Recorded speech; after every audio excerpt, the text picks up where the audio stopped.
Hi ma'am, hi classmates. Good day. So I will be your reporter today. My name is Cariel C. Espiritu and my topic is about reasons for packaging. So what is the reasoning for packaging? First and foremost, packaging was designed to protect products from damages that could happen during the shipping and handling process. Based on the type of packaging, it could protect the products from external factors and damages. There are several reasons for packaging products. Among them are number 1, it provides protection to products before and after they are in the possession of the intended users. Products need to be protected from the harmful effects of outside elements. Packaging serves to eliminate this problem. So when we package well the products, it will the product will be protected from the harmful effects of the outside elements such as for example, mag-order kapag sa nahitapos sa kuan, nag-order ko og headset and then di wala siya na package well, cellophane lang ang gibutang nipis na jud kay siya nga cellophane tapos naka-carton siya. Tapos naabot sa ako ang product is kanang medyo na melt na ang diri na part sa headset so mas okay jud siya nga ma-package well ang product so dili siya ma-damage o kanang protektahan niyo siya maayo. Number 2, it provides convenience to the user. Many products are now neatly packaged which provide convenience for use just anywhere. The effort exerted from date of purchase to actual use of the product is greatly diminished. So kani siya naghatag ni siya og kasayon sa mga mogamit so kani siya naghatag ni siya og kasayunan sa mga mogamit sa mga product. Daghan nga mga produkto karon ang hapsay nga giputos nga nanghatag og kasayunan sa paggamit bisan asa.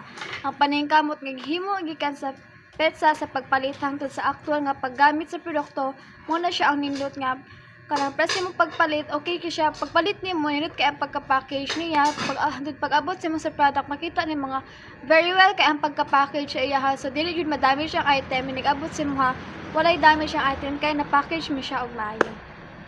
Number 3, it provides safety. Products like insecticides may cause considerable harm unless they are contained in suitable packages.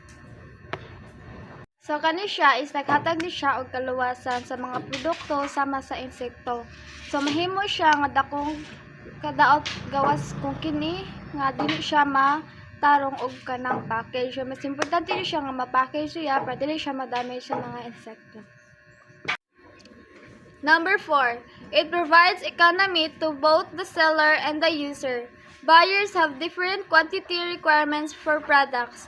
Some will need more in a single purchase, while some will need less in any case. Purchasing in various quantities is made possible by packaging. Kanit siya, naghatag ni siya og ekonomiya sa mga nagbaligya sa product o ang mogamit sa product. Ang mga mupalit nga adunay laing mga kinahanglanon sa gidaghanon alang sa produkto. Ang uban manginahanglan og dugang sa usa ka pagpalit, samtang ang uban manginahanglan og gamay. Sa bisan unsa nga kaso ang pagpalit sa lain-laing mga gidaghanon nahimong posible nga pinaagi sa packaging. So mas ma-attract sila sa packaging mo nang ganahan sila sa pag-package kay maklaro gyud makita gyud na nga safety pag-abot ang ilahang product. Number 5, it allows sellers to effectively promote the product. The package can be made to attract the attention of the prospective buyer and further provide the vital information about the product. Children are oftentimes attracted by fancy candy wrappers which motivate them to buy the product. Examples of packaging that helps in promoting the company's product are reusable containers, commemorative, and resealable bottles. Ano siya is gitugutan niya ang mga tigbaligya og mga epektibo ng pauswag nga mga produkto. Ang mga pakete mahimuon aron makuha ang atensyon sa umaabot na mopalitay sa mga product. Dugang ni siya na makainganyo sa mga tao na mopalitay sa produkto. So ang mga bata, ma-attract pud sila kay tungod sa mga packaging na like kanang mga candy wrappers ma-package siya kanindot kay siya nga pagka-package niya pang bata gid so mao siya ang way nga ma-attract ang mga bata para mopalit sa produkto. So ang mga pananglitan sa pagputos nga makatabang sa pag-promote sa mga produkto.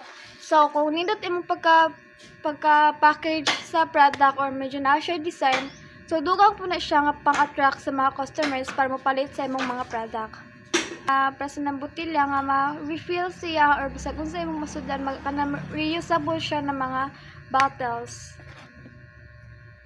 So that's all, man. Thank you.